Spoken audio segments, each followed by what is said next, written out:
My apologies for that. That was one of our um, technology duties. So, okay, so let's probably get rolling. So, what I want to just sort of, I guess, chat a little bit about is just take us through a little bit of um, spatial science or location information and give you some of the history and then also more than that then into some of the technologies that we can use to do different things today. I just myself here in the sense of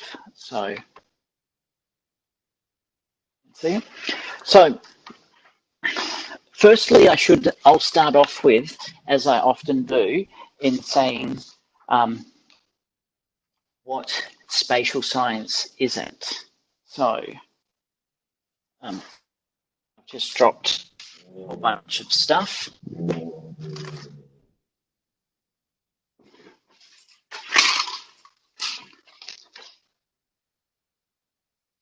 So even about a week ago, someone asked me what I did. I said I worked in spatial sciences, and immediately they go, "Oh, so do you work with NASA?" And the answer is no, and not that kind of spatial sciences. It's spatial with a T, which, as some people call it, spattle. So, but it's not. It's spatial sciences. So that spatial sciences and location information is more than also what you're seeing here. So a lot of people go, oh, spatial sciences, that's just maps. These are an important part of it, but they're not. Apparently, the London Underground map there is the most used map in the history of the world. I'm not quite sure how they work that one out, but it's one that most people are pretty familiar with. So the maps contribute to spatial, but they're not the only thing. And we tend to think of spatial in mapping forms, particularly because of things such as Google Maps and Apple Maps. But what we can do with spatial is a lot more than that. And as we go on a little bit further, is this wonderful explanation as to what it is. Everything happens somewhere is really what it's all about. And in one sense, so what is also important. We all know that everything happens somewhere, but now we're actually starting to go, now this is interesting. And if any of you use Twitter or Facebook or Snapchat or any of the other 101 different social media tools, you'll know that location has become more and more important. And one of the things that we've experienced here in Australia when it comes to location and social media during some of our flooding on the East Coast, what these services discovered was that in gathering intelligence in regards to where are the floods, where's it happening, there by mining the Twitter feeds with location, that was about 10 to 15 minutes in front of what they were gathering from their people on the ground, which you go 10 or 15 minutes, is it a lot? When it comes to flooding, 10 to 15 minutes is a huge amount of time, and it can actually be the difference between life and death for some people of getting caught in the floods or not getting caught in the floods, or also in the fires that we've had where it's been used. So everything happens somewhere, but now we're really starting to take notice of it and going, how can I use it? So to use it, it's really important to understand the mindset, there's a whole thinking that takes place when it comes to spatial sciences and location. We're going to talk in a little while a bit more even about the importance of thinking it through from an IoT perspective. because there are things that constrain us in the IoT world, and we need to be aware of that, and that will affect what we do and how we go about doing things. So it's really this concept of space that makes spatial thinking a distinct form of thinking. And again, the space we're talking about really is in spatial with the T, not outer space. And it's as we start to understand the meaning of space and its properties, we can start to go, how do I work with this? And how do I structure problems? But more so, how can I find solution to these problems in a spatial mindset or in a manner? And we can start to look at the dimensionality of things, continuity, what's the proximity, how far are things separated? All of this is tying into this concept of space. And then how are we going to represent this and deal with it? And as we express these relationships with different tools, it allows us to start to, reason through things. So when we think spatially, we've got to think in a particular type of way, or think of things in a particular way. So we've got relationships among units of measurement. Are we talking kilometers? Are we talking miles? Are we talking centimeters or inches? Yards, feet, meters? These are really important things because that impacts what we can think of calculating the distance. So if I was to ask you from where you live to perhaps your best friend's place, how far is it? Now I know we've got quite an international group on this line. You would find that there's different ways of representing how far something is. And if you're going, David, it sounds a little bit strange. So I've been married to my wife now for 25 years. My wife is German and I'm Australian. So if you ask me still how far away is something, I'll tell you it's 20 minutes or it's 25 minutes, it's 2 hours. If you ask my wife, she will tell you, oh, it's 37 kilometers, it's 147 kilometers. And I would always say, but how long does that take to get there? I don't care of how far it is. For me, what's important is how long is it going to take? So I measure distance. She measures distance in, I guess, distance, some people would say. Then are we talking about Cartesian coordinates, azimuth coordinates, latitude, longitude, what kinds of coordinates? Then when we say the nature of space, are we thinking in a two-dimensional space? Are we thinking about things in a three-dimensional space? These are some things that we really need to be looking at. When we start to represent things, what are our relationships among the different views? We've got things like the elevation of a building. Is it an orthogonal or like Mercator projections? And again, if you're familiar with different maps that are around, I would pose the question, why is Australia at the bottom of a map rather than at the top of the map? Why is Europe centered in the middle of so many maps?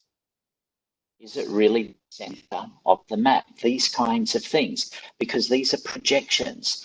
And when we start to look at those projections, it starts to alter the way we see things. So we go back to problems, representing problems and solutions.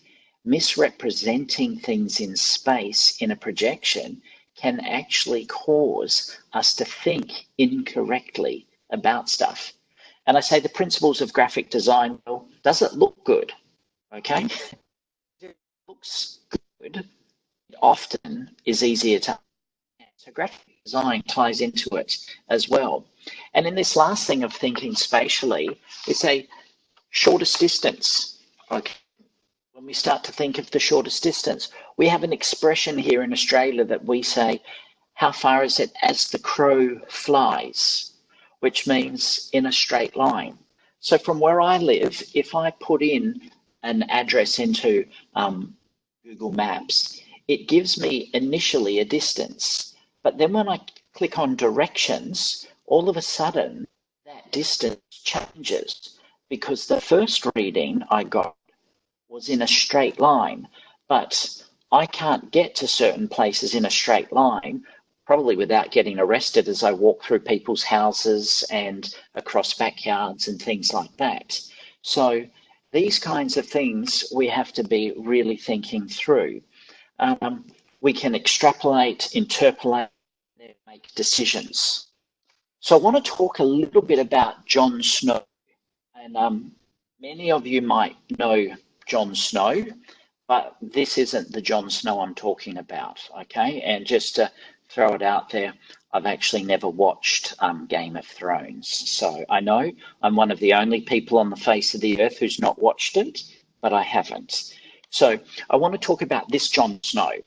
Now, this is Jon Snow, and he's really considered to be one of the very first spatial thinkers, and he was really a revolutionary spatial thinker. Now, while I would ask normally who's ever heard of Jon Snow, but then Savash would need to be telling me who put their hand up and who didn't. Well, Jon Snow lived in London, and what he looked at was, or what was happening in London in the 1850s, lots of people were dying from a cholera infection. Now, cholera is a waterborne bacteria. It kills people.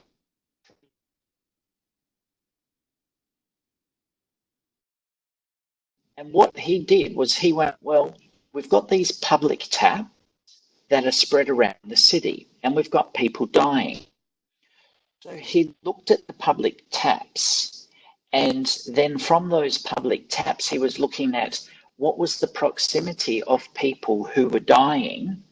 And what he was able to work out was which taps he correlated the taps with death, which meant the different types of water. And the thing was, London in those days had two suppliers of water. Now, the two companies, one got it from the River Thames and the other one got it from aquafilters or aquifers out in the countryside. Now, I don't know if you've ever been to London. The River Thames is obviously a lot cleaner today than it was back then, but I still certainly wouldn't drink water from the River Thames. And back in the 1850s, everything, the sewerage, the garbage, the chemicals was pumped out into the River Thames. And one company used that for its water supply, and the other one got basically fresh water. But what they did was which supplied water by each company. They were unable to tell that. So what he did was he calculated death rates and things around taps and found certain taps, there were 5 deaths per 1,000 people, and with other taps up to 71 deaths per 1,000 people. And for us nowadays, we go, so he worked out a correlation between the taps. This wasn't done before. So he had worked out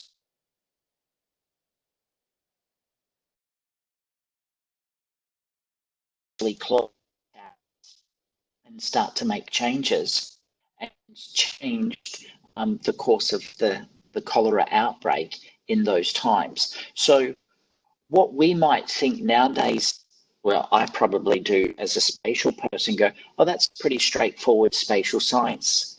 In the 1850s, that was totally revolutionary. It had never been done before. So we've got these things, we describe, we analyze, and the one I'm really keen on is this last one, we infer. And that's really when we start to think of our IoT things. This is what we want to be doing if we're gathering location and data. We want to be learning and being able to infer what are we starting to learn? What are we discovering that we didn't know before? We can describe things and we can build a beautiful map and make it look nice, but what are we learning and what are we able to start to analyze? So what we do in the world is we've got to think what do we want to do? Okay, what do you want to do with, I'll say, location information around your device? So, and then once we know what do we want to do, what's the location, what's that spatial information we're gathering? Now, when do you want to do it? So meaning, when do we want to start to accumulate this data? And then also, what resources are available to us within the framework of what we're doing? Because we're dealing with small devices, usually, okay? Some of you may be building huge IoT devices, and that's fine. But most of us are thinking of things in a small, and I know some of you are probably, but David, we have now more power in my phone than we have man to the moon. And I know that. But what we do is we have more power, we tend to do more things. And when we start to do more processing on device, it uses more resources, more power, more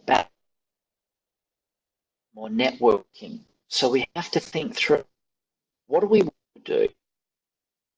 When do we want to do it? What resources do we have? And therefore, how are we going to go about doing it? Because it may be possible for us to just move things off our device and gather as much information or as little information as we can from our device and then process it elsewhere. So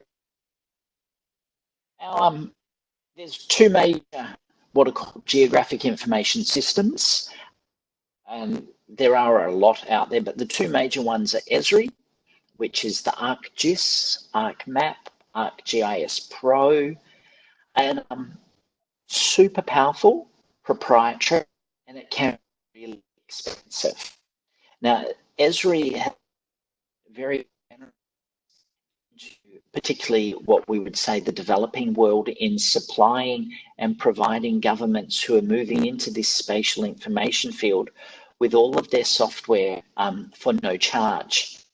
What's also taken place over time is then, as countries and economies have developed, they have looked to move from a free model to a start to charge for model. We also have QGIS or QGIS, which is open source, really powerful, and no cost. Trade-offs: proprietary, open source. You have support that you can that comes with Esri. You have the community of users, QGIS. It is a huge community. So these are things we need to be thinking through when we're going to be using our data. But there's more ways to do it. There's spatial database systems, SDS. You'll see from the notes, I've got a bit written about it, but pretty much it runs on top of a normal database management system. It's just got a spatial aspect to it. And the thing that's really important is it supports this thing called spatial indexing. And this becomes really important when we're starting to do what we would call spatial transactions. We start to look at things such as, I want to know about people buying my products or using my things in one particular area. It's quite simple to go, who is my number one customer? Who's purchased the most? But I might want to go, who's my number one customer in area A, for instance? And that takes on a whole different type of transaction that's needed or query. So this is where this spatial indexing becomes really crucial. PostGIS, PostgreSQL, all different database management systems. For those of you who are Oracle fans, Oracle has now a spatial add-on to the Oracle database. So Oracle have stepped right into it. And there's some more examples and things which I've already made mention. Listing the names of all the bookstores that have more than 10,000 books, simple. Listing the names of all the bookstores within 10 kilometers from a specific location is a different type of query and transaction. And that's where spatial starts to differentiate itself.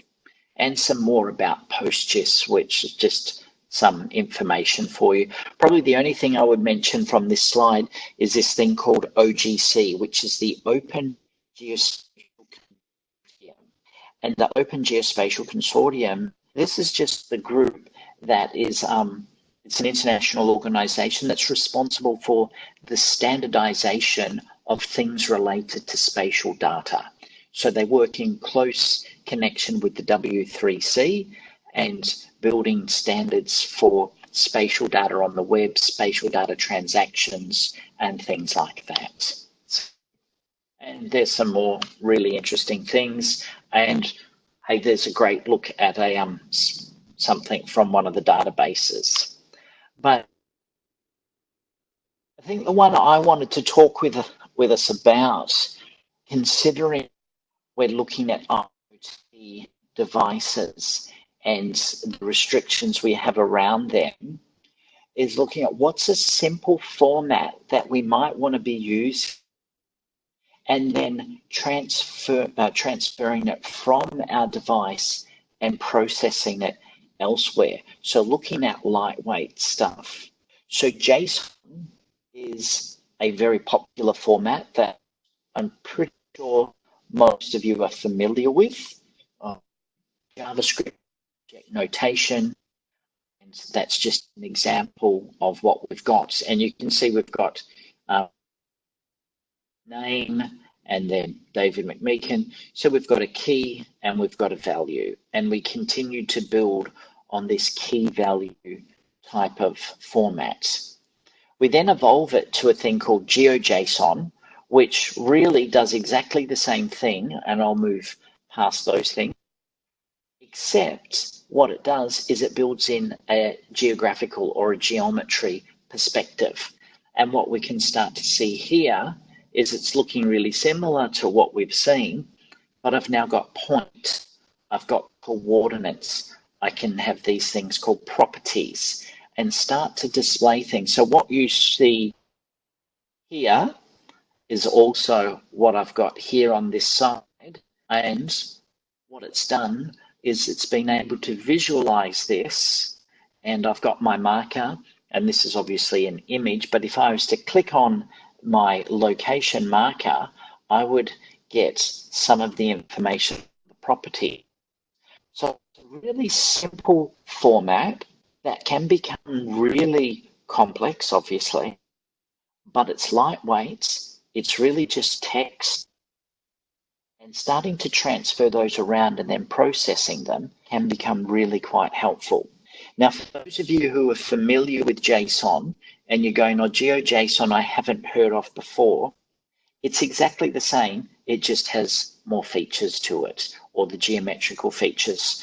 So you will see some files that are listed .geojson and some that are listed .json. It doesn't matter. It is exactly the same thing. So we have in GeoJSON points, line strings. Now a line string is just a line from one point to another. There needs to obviously be 2 points. A polygon is a polygon.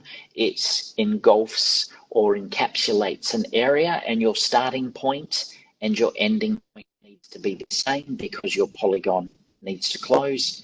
Multi-points, lots of points, multi-line strings, multi-polygon. So this is some examples of what it looks like.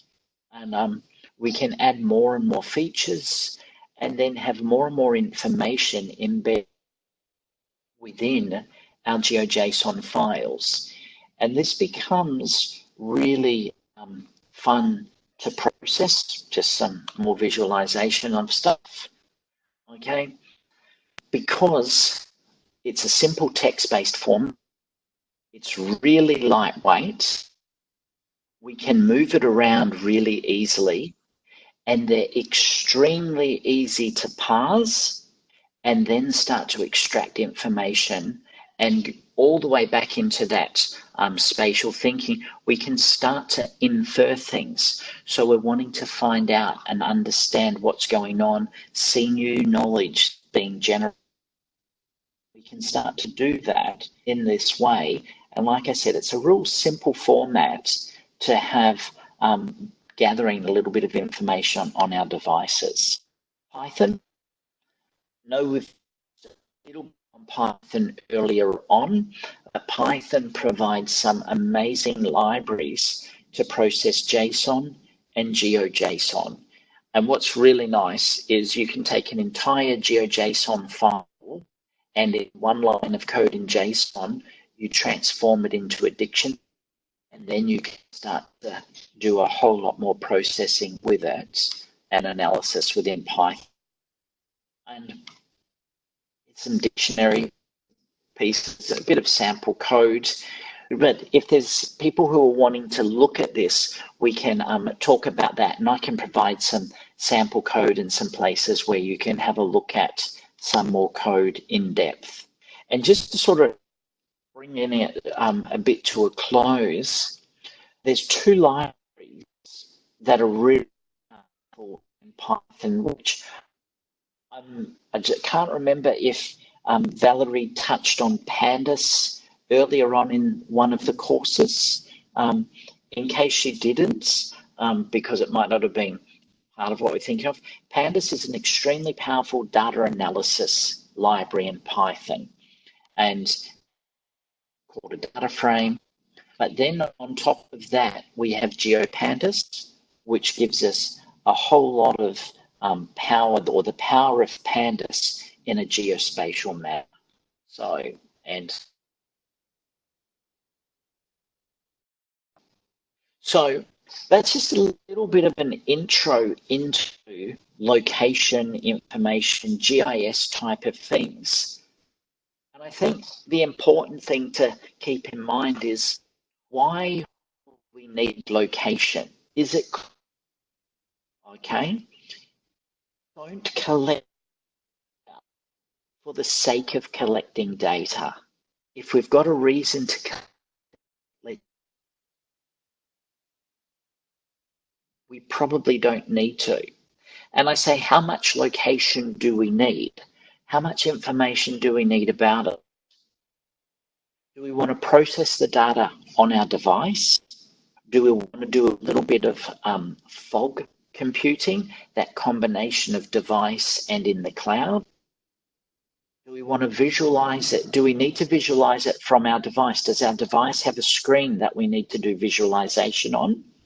Or are we able to bring it up into a web environment and look at it in web environment's perspective and then do our analysis in that perspective?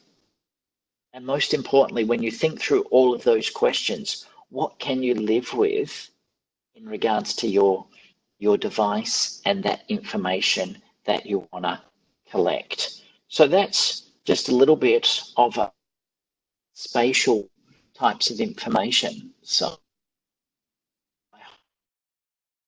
more than that, questions, have a discussion. Thank you. If people totally disagree with me. All very interesting. I think sciences area, the location-based is really crucial for the IoT in a lot of applications.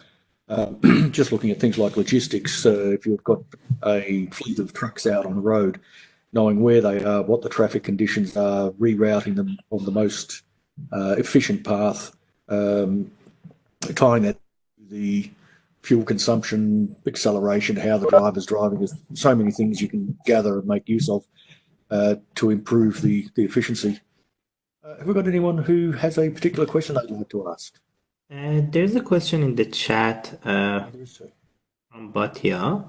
He asked, could you expand on your comment on presentation video, which is perhaps utilizing the Google Maps API to display large areas, linked, for example, an entire village, showing via heat map the moisture levels in the soil, pH, or creeping salinity, so the village as a whole can take action. I think you're muted. I'm gonna unmute you. Okay, I was clicking unmute, it wasn't unmuting. Utilizing Google Maps API, could you on your comment on my presentation video, I will be up. I haven't seen your presentation video myself, but in what I would be thinking, utilizing a Google Maps API is a really good way to start doing what you're talking about there, showing heat maps, moisture levels, those kinds of things. The Google Maps API is reasonably powerful. They have made some changes to it over the last couple of years, so you just need to check what you're wanting to do. Provided you've got a Google account, you can generate an open API key and start using it. It's when I say it's simple, I don't mean it's not very good. It's just a very simple API set of APIs to use, and I would highly recommend having a look at it. Google also provides some amazing sample code that you can use to start building what you're wanting to do. And I would say have a look at that, and GitHub, you'll find there's a lot of sample code as well for doing that kind of thing. So don't reinvent the wheel is what I'm trying to say. Grab what's available, use the Google Maps API, and see what you get with it. If you get stuck or you run into trouble, feel free to drop me an email, and I'm more than happy to have a look and see if we can help you get that resolved. But definitely Google Maps API is a great place to start. So. Okay, can you see my screen? I've just shared I hope I've shared the Google Maps API page. Yep. So this is just the one that came up first on the search. This one, I know your project dealing with the farm monitoring. It's a great way of showing how the overall effect of the fields are. We've got their little example down here, and you could use red for a low pH, which plant growth, and show how it's spreading around and give an overview of the entire area. To do that, it's fairly simple sort of code. I won't go through it all, but we can actually see somewhere down here. There we go.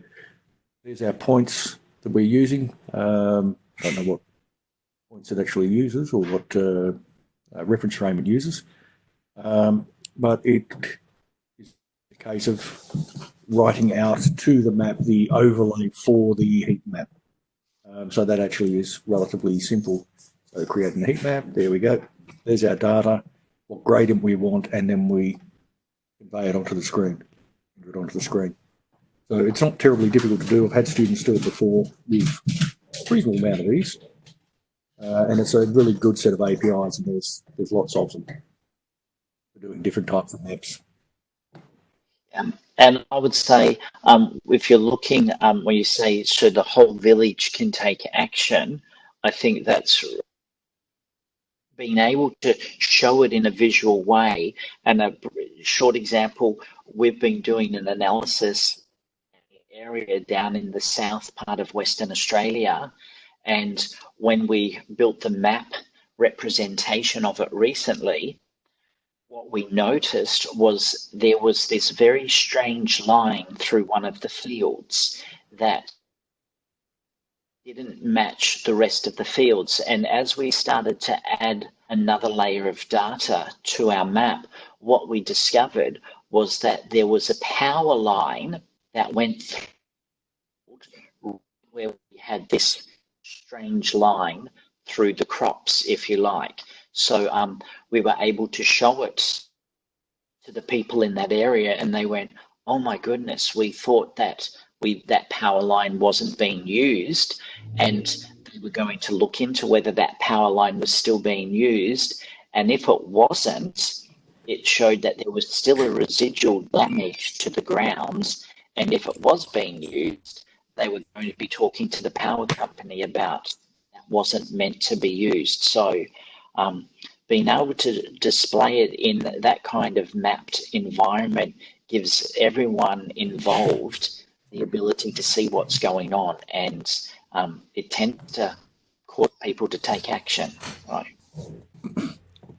This was raised this morning, actually. Somebody found this very, very interesting site. It's not to do with maps, but there is a product available from ThingStream which allows us to use MQTT over GSM.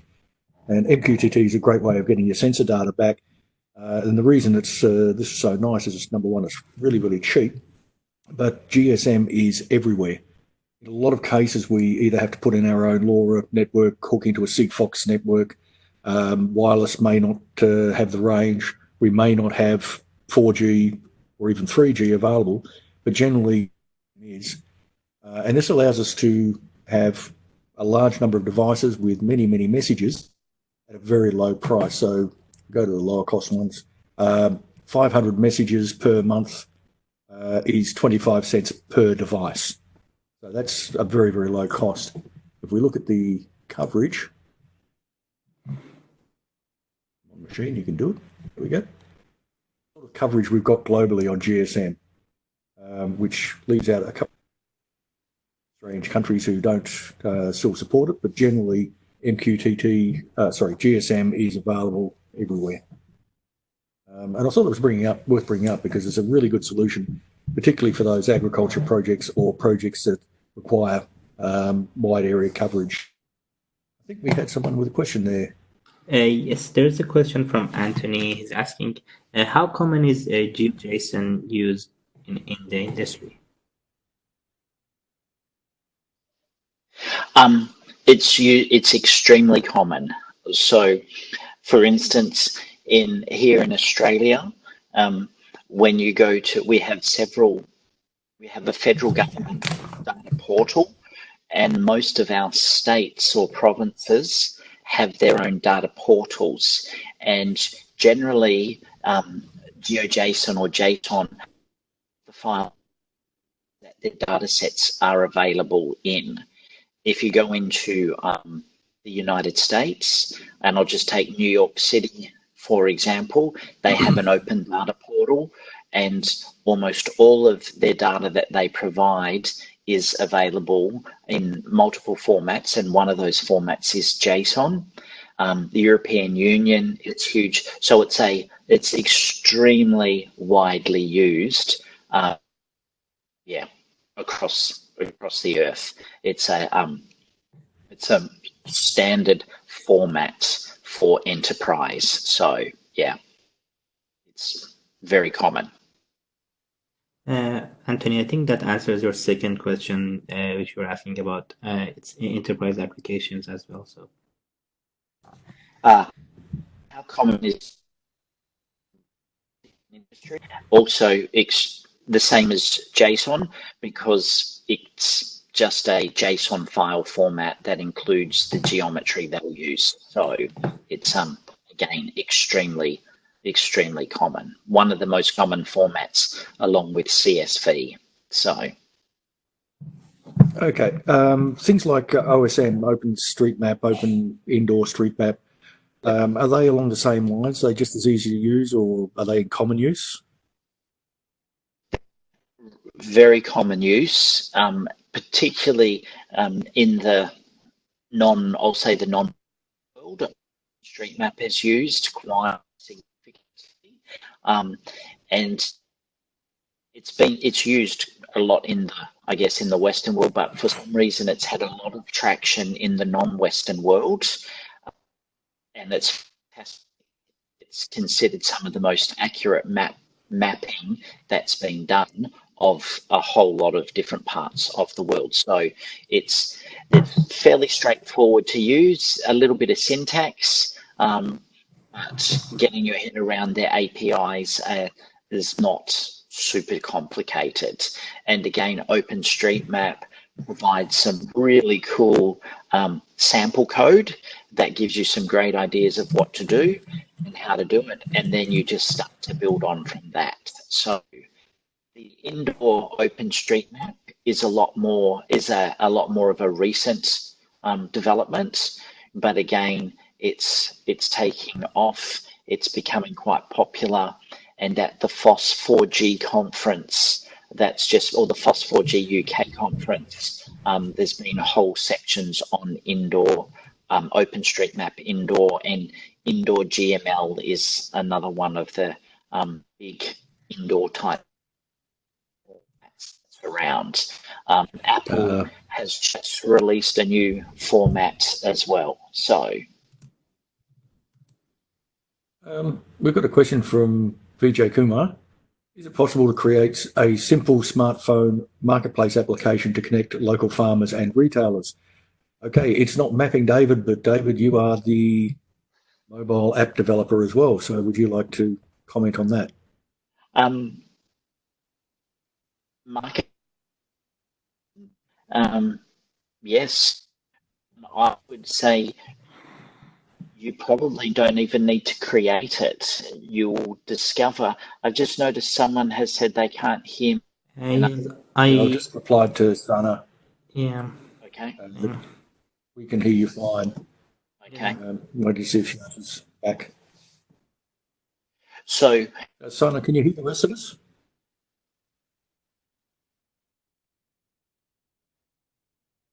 We'll wait for Sana to reply.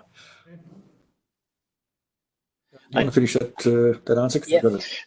So, it would be a reason I say complexities to it, but I would say you probably want to have a look around at what marketplace apps already exist, and looking at one that you can use for your local farmers and retailers, because there are a lot of those types of apps, marketplace apps. I've got this produce, have you got this? There's a lot of those apps available, as well as lightweight web applications that have been built in HTML5. HTML5 is the most modern, or the latest version of the HTML spec, and HTML5 adopts really well to a mobile environment.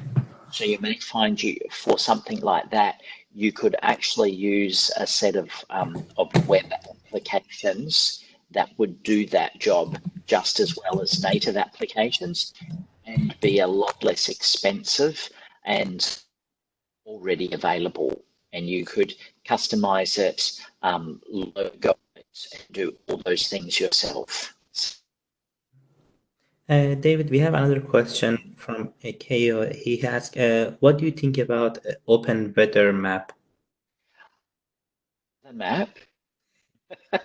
I think it might be fantastic, but I don't know, because Open Weather Map, I'll be perfectly honest, this is the first time I've heard of it. So when it comes to weather, I've used other APIs, so I couldn't comment on it. But I'm pretty keen to now go and have a look at it and see what it is. So yeah. I had it. Don't know where it's gone. I would. Oh, there it is. There we are. Open Looks good. Yeah. I would say by the looks of, yeah. I will look into that. I'm be curious to see who the partners are, and they're using it. My guess is it's probably pulling its data from some of the major bureaus of meteorology from around the world. So looks interesting. I didn't know this existed, so thank you very much for pointing that one out. But it's got APIs. Someone said thanks, very useful. Yes, absolutely. Now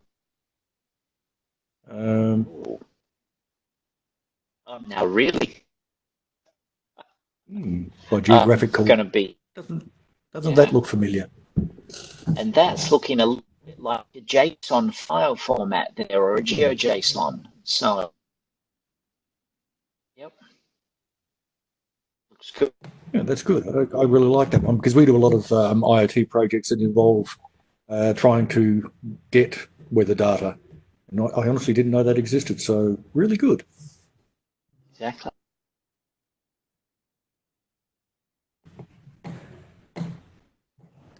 Kaya points out that Okay. there is also an API for agriculture within Open Weather, if anyone's interested.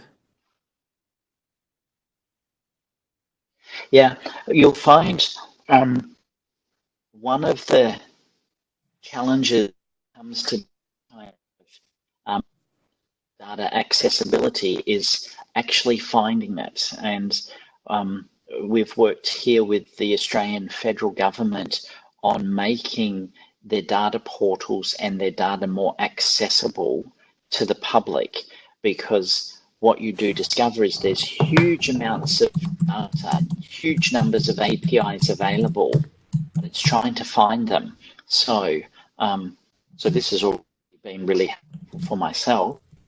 And maybe that's something people can post if they discover APIs. They can be posting it later on to the Facebook page. So we can start to even build a list of different APIs.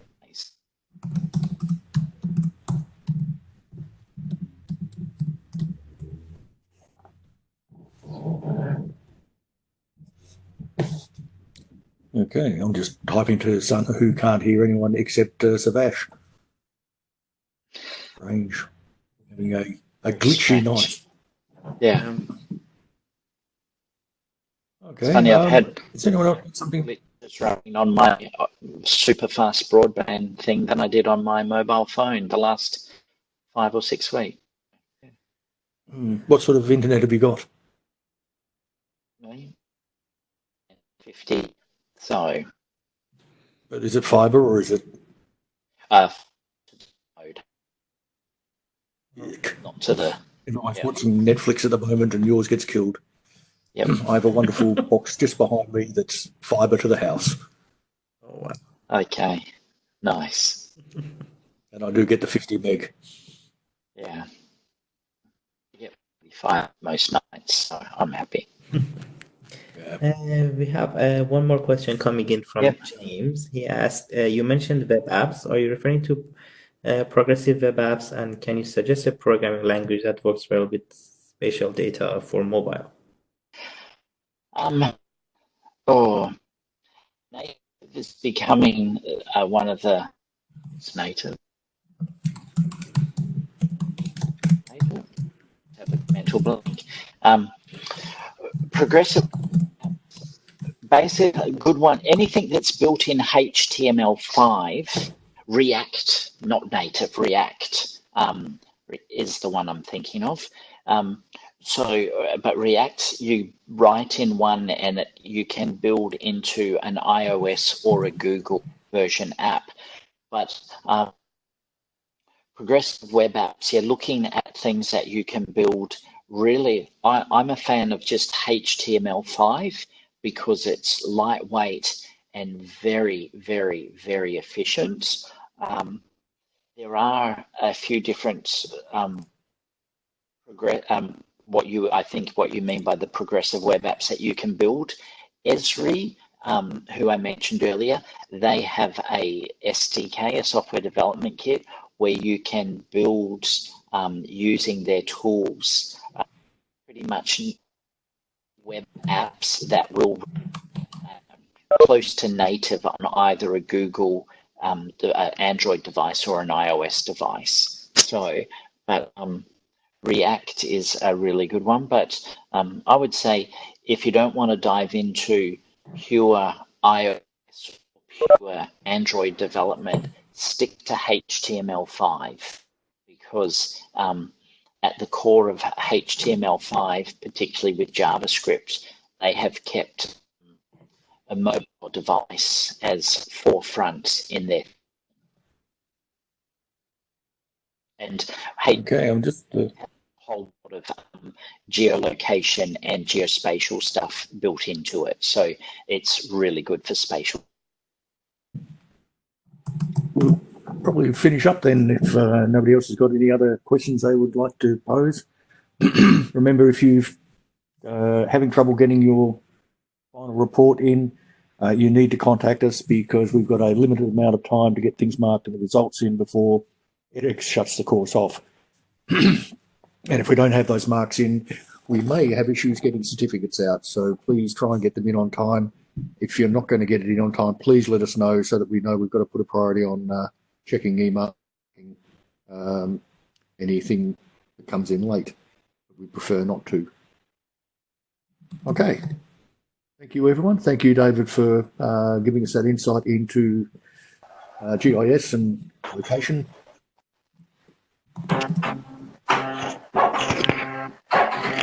Thanks, guys. Thank you. See you later.